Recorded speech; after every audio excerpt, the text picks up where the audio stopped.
it's very difficult to change the mindset of loved ones if they have a predetermined notion of what addiction's about. And if you want to change their mind, generally speaking, I would suggest that you educate them. And that education may come through formal mental health practitioners kind of describing things, or having them read a book, or suggesting an article, or having them talk to somebody they look up to, a physician who can explain this phenomenon in more depth than they've traditionally gotten off the street.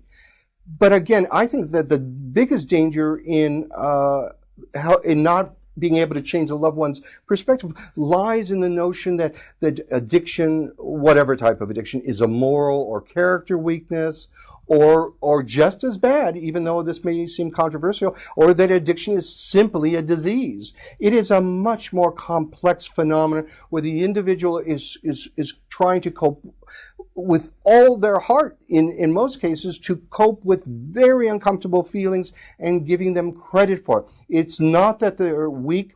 In fact, they may be quite strong, but they are struggling. And if there's anything the family can do, is to have empathy for the struggle, and to see that that maybe you don't understand it, but if you can see the struggle within them, to accept that as part of it. It is not simple. It is not a light switch that you can turn on. It's not a book you read that you magically stop or even cut down.